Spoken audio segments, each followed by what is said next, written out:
former CIA covert operations officer Mike Baker joining us from London. Mike, Connor Powell's analysis that so many in the region view this as a test, not only of the United States, but of sort of the international community by Assad to see just how far he can go in his atrocities. You agree with that? Well, I agree that I suppose you could call it a test, although I think they actually already know, to what degree there'll be a unified response. I suspect after that last missile launch that the U.S. had in April of this past year, that they understand there will be something will happen. Now, I think what they're thinking is that they can drive a wedge in between the various allies. Right now in London and certainly in France as well, there's a great deal of conversation going on in their respective war rooms over what they need to do, and they're talking with the U.S. as well. There has to be a unified response to this. I think, more likely what we're, look, I tell my kids, right, push back on a bully. Never let a bully get away with it. And we've allowed that to happen for several years here. Russia, Mike, Iran, even North Korea, in allowing Assad to stay in power. What's unique about a chemical weapons attack is the visual images. And we're going to put some of the images that are now coming out back up on the screen. And we understand that back in April, the thing that really moved President Trump to launch those cruise missile strikes was images just like this. So conceivably, Assad has made a calculation that whatever the United States is going to do, quote unquote, to punish him is worth it to inflict this kind of terror on his people. So we now have President Trump saying there will be a big price. What has to be done by the United States to change Assad's calculation? Well, we have to change Putin's calculation.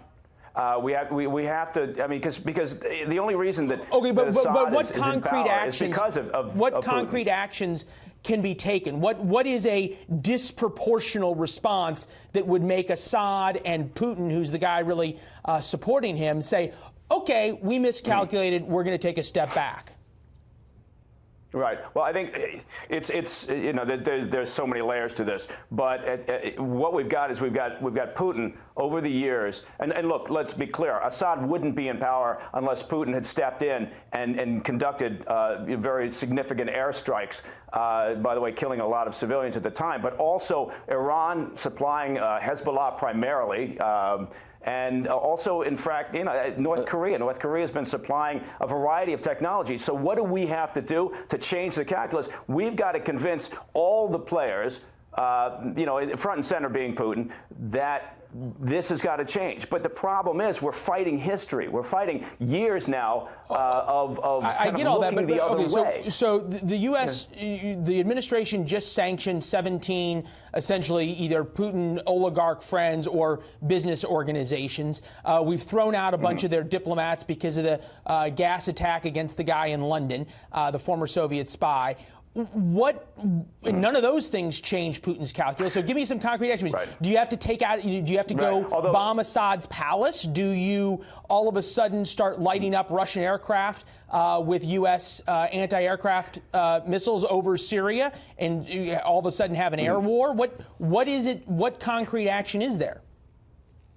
Well, I think, first of all, you pointed to the sanctions, and it is important to note those are incredibly aggressive. I mean, compared to, again, the package of sanctions that we've seen against Russia in the past.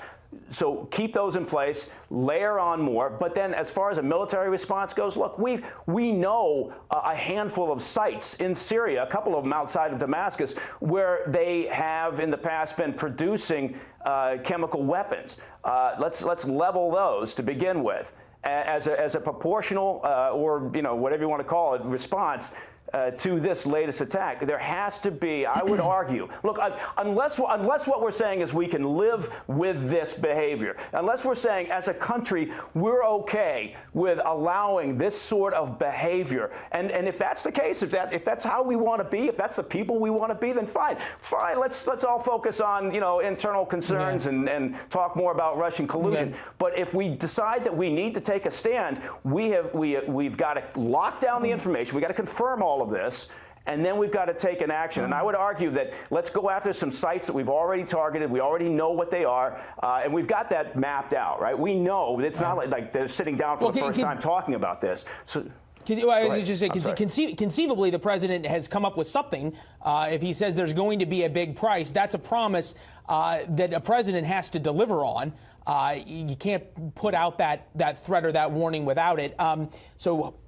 Conceivably, they have something in mind. Mike Baker, appreciate your insights, sir. Thank you. Sure. All right. Thank you.